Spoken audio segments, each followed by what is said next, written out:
Hello दोस्तों, क्या हालचाल। आज की वीडियो में हम बात करने वाले हैं आपके सेकेंड सेमेस्टर के एक बहुत ही मोस्ट इंपॉर्टेंट सब्जेक्ट के बारे में, जो कि हमारा मैथमेटिक्स सेकेंड है, या इसको शॉर्टली M2 भी जानते हैं। एंड ये वीडियो मैं क्यों बना रहा हूँ, ये वीडियो मैं आपके सेकेंड सेमेस्टर के स्टार्ट से पहले बना रहा हूँ, बिकॉज बहुत से लोग ऐसे होंगे जो आपका सेकेंड सेमेस्टर स्टार्ट होने से पहले ही M2 के बारे में आपको इतना कुछ बता देंगे एंड इतनी फॉल्स इन्फॉर्मेशन देते हैं, चाहे वो आपके सीनियर्स हो या कई ऑनलाइन टीचर्स होंगे, कॉलेज के टीचर्स नहीं ना, कॉलेज के प्रोफेसर्स, कुछ ऑनलाइन टीचर्स होंगे। ये लोग आपको इतना दिमाग में भरेंगे कि यार M2 इतनी डिफिकल्ट है कि इसमें बैक आना कंफर्म है, इसको पास करना बहुत ही मुश्किल है। बट यार रियलिटी बिल्कुल भी ऐसी नहीं है। मैथमेटिक्स 2 के बारे में रियलिटी क्या है, ये बात मैं आपको जस्ट अगले 1-2 मिनट में बताने वाला हूँ। एंड मैं जो भी फैक्ट आपको बोल रहा हूँ, देखिए ऐसे कुछ भी नहीं बोल रहा हूँ, हवा में तीर चलाने वाली बात नहीं है। देखिए मेरे पास कुछ रेफरेंस मटेरियल है यार, मैंने भी इससे अपने टाइम पे M2 पढ़ी थी एंड इससे पढ़ के मैं M2 पढ़ाता भी हूँ। आपकी शिवानी हो गई जिसमें सारे आपके प्रीवियस ईयर क्वेश्चंस रहते हैं, आपकी मैथ DK जैन की बुक भी हो गई, मोस्ट सबसे अच्छी बुक जो रहती है। इसके अलावा एक और बुक थी मेरे पास DC अग्रवाल, एंड एक आध दो बुक्स और भी हैं, एंड कुछ रेफरेंस नोट्स एंड मटेरियल्स भी हैं। तो मैं कहीं ना कहीं यार एक्सपीरियंस के साथ ये बात बोल रहा हूँ, मैं जो बताने जा रहा हूँ and proper research and study से बता रहा हूँ। तो सबसे पहली बात कर लेते हैं यार, क्या M2 सच में इतनी टफ है जितना इसका र्यूमर्स फैलाया जाता है कि इसमें बैक आना कन्फर्म है? तो इसका 1 वर्ड आंसर है कि नहीं, नो। क्यों? एंड मैं तो इससे एक बड़ा स्टेटमेंट भी बोलूँगा कि M2 M1 से भी आसान है। बट M2 कठिन कहाँ हो जाती है? क्योंकि जो आपका M2 का पेपर एक आध टाइम ऐसा हुआ है कि बहुत टफ आ गया है। टफ M1 ज़्यादा है। M1 में आपने कुछ टॉपिक्स पढ़े हो, अगर जैसे फोरियर सीरीज हो गई आपकी, या इस टाइप से और भी एक आध कुछ टॉपिक्स थे, वेक्टर स्पेस हो गया, अगर आप इनको डिटेल में पढ़ेंगे तो ये रियल में बहुत टफ सब्जेक्ट, मतलब टफ टॉपिक है। M2 में इसके लेवल का कुछ भी नहीं है। बट M1 क्योंकि हमारे कॉलेज का स्टार्टिंग का टाइम होता है, इसलिए RGPV वाले इसका पेपर थोड़ा कहीं ना कहीं डुएबल बनाते हैं, ताकि बच्चे, क्योंकि पहले 6 महीने में चीज़ों को समझते हैं, तो जस्ट उनकी बैक ना आ जाए, इसलिए उसको थोड़ा मॉडरेट पेपर बनाया जाता है। बट M2 क्या होता है कि बच्चे को 1 साल हो जाता है पढ़ते पढ़ते कॉलेज में स्टूडेंट को, तो अब थोड़ा सा कई बार पेपर ऐसा आ जाता है कि वो चीज़ें समझ लेता है, तो उस हिसाब से एक लेवल का पेपर आता है। फ़र्क इतना है बस। वो भी पिछले 2-3 साल से यार इतना टफ पेपर बिल्कुल नहीं आ रहा है। 2022 में थोड़ा टफ आया था, बाकी 23, 24, 25 आप ले लीजिए, आपका M2 का पेपर बहुत मॉडरेट आया है।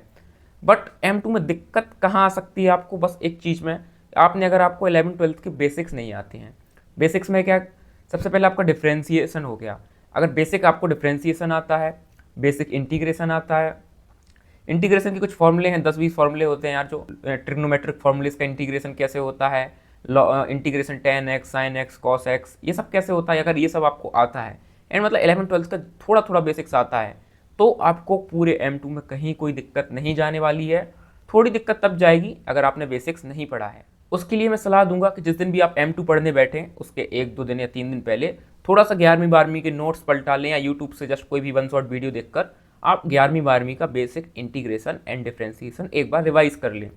इसके अलावा आपने M1 में अपने कुछ टॉपिक्स पढ़ रखे होंगे, लाइक वॉल्यूम इंटीग्रेशन हो गया, आपका सरफेस इंटीग्रेशन हो गया, डबल इंटीग्रेशन या ट्रिपल इंटीग्रेशन के नाम से बोलते हैं, एंड थोड़ा बहुत बीटा गामा फंक्शन पढ़ रखा होगा। तो जो जो भी बेसिक है यार, हमने M1 में भी इंटीग्रेशन करना सीखा या डिफरेंशिएशन करना सीखा, रोलीज थ्योरम पढ़ी, मैक्लॉरेंस थ्योरम पढ़ी, टेलर्स थ्योरम पढ़ी, तो ये सब थोड़ा थोड़ा अगर आपको इसका बेसिक आइडिया है हर चीज़ का, एकदम ऐसा नहीं कि बिल्कुल नेक्स्ट लेवल आता हो, जस्ट बेसिक फार्मूलाज इनके आते हैं, देन आप अपनी M2 को बिल्कुल आराम से पार कर सकते हैं। मैं नॉट ओनली पास होने की बात नहीं कर रहा हूँ, आप बहुत अच्छे स्कोर कर सकते हैं। मैंने भी अपने टाइम पे यार जब दिया था पेपर तो A स्कोर किया था, A+ नहीं आ पाया था बिकॉज मैंने प्रिकॉशन नहीं लिए थे, एंड टाइम पे स्टडी की थी। मैं 1 नाइट बिफोर एग्जाम वाला स्टूडेंट रहा हूँ अपने टाइम पे, कहीं ना कहीं तो दिक्कत आती है। बट आप में से यार जो भी स्टूडेंट थोड़ा एवरेज टाइप का है, अपने आप को एवरेज मानता है, या थोड़ा जिनको चीज़ें लेट समझ आती हैं, जस्ट आपको एक चीज़ करनी है, आपको M2 पढ़ने के लिए सिर्फ 3 महीने मिलेंगे।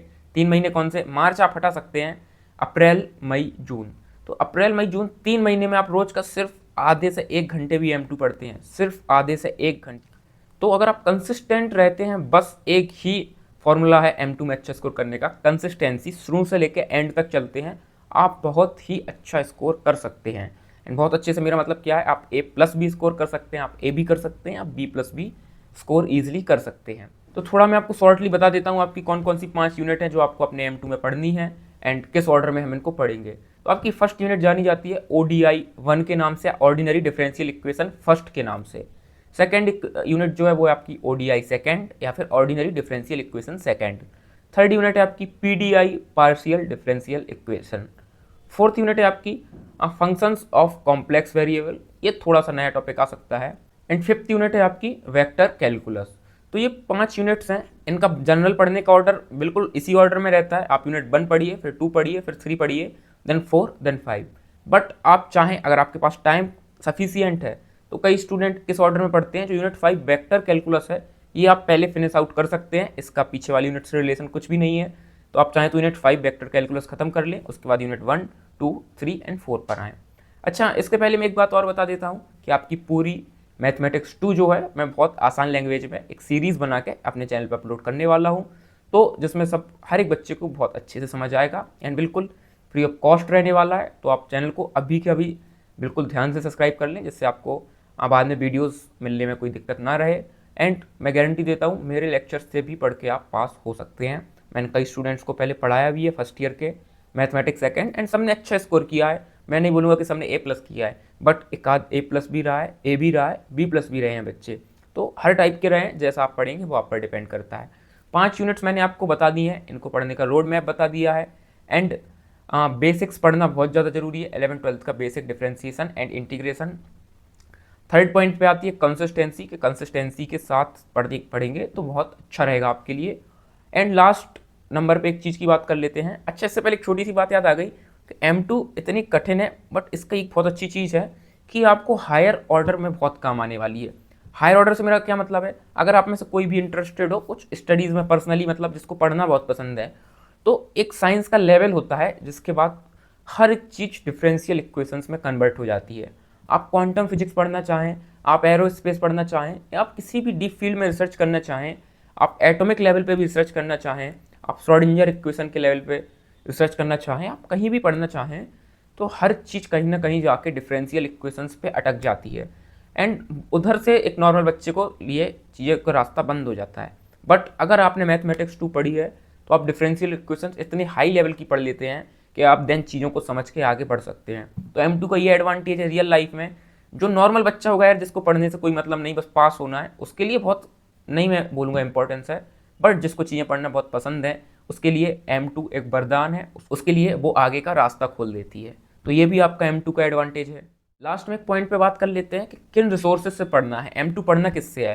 तो फर्स्ट पे मैंने क्या बोला कि आपको यार अगर चीज़ें ठीक ठाक समझ आती हैं, आपके थोड़े बहुत बेसिक्स क्लियर हैं, आप प्लीज़ कोई पेड बैच मत लीजिए। बहुत से लोग हैं जो अपना मेंबर से प्रोग्राम रखते हैं, पेड बैच रखते हैं एंड पढ़ाते हैं, उसकी कोई ज़रूरत नहीं है। आप अपने कॉलेज के लेक्चर्स ले सकते हैं, जो मैं लेक्चर अपलोड करूँगा आप वो देख सकते हैं, जिसका भी आपको फ्री कंटेंट यूट्यूब पे समझ आता है, आप उससे पढ़ सकते हैं। बिकॉज यार इतने सालों से हम यूट्यूब से पढ़ रहे हैं, तो हमको आइडिया तो लग चुका है कि यूट्यूब से पढ़ते कैसे हैं। इसके अलावा अगर आप बुक से पढ़ना चाह रहे हैं, तो 2 बुक्स मैं आज आपको बताने वाला हूँ जिनको आप रेफ़र कर सकते हैं।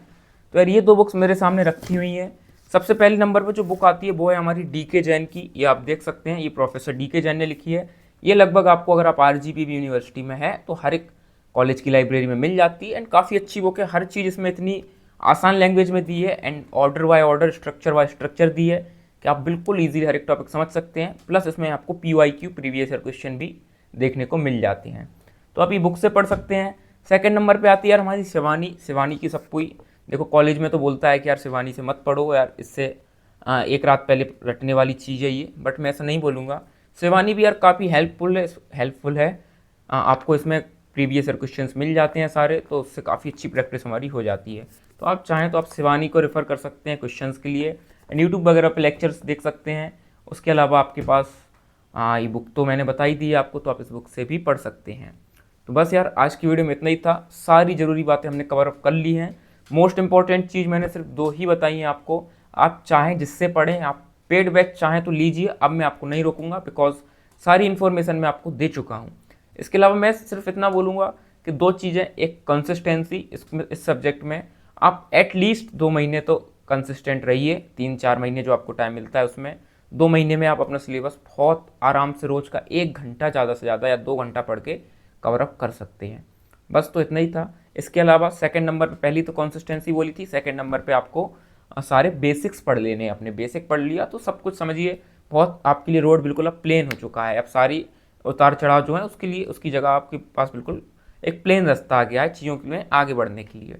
तो बस अब मैं फाइनली वीडियो एंड करता हूँ, एंड मैं होप करता हूँ कि आपको वीडियो समझ आई होगी। एंड अगर आपको इन्फॉर्मेशन कुछ भी हेल्पफुल लगे या लगे कि हाँ कुछ इससे मदद मिल रही है तो आप चैनल को सब्सक्राइब जरूर से करें एंड वीडियो को लाइक कर सकते हैं आप एंड अपने दोस्तों के साथ शेयर कर सकते हैं। इससे हमको काफ़ी सपोर्ट मिलता है एंड मैं मिलता हूँ आपको नेक्स्ट इसी तरीके की इंटरेस्टिंग वीडियो के साथ। तब तक के लिए बाय।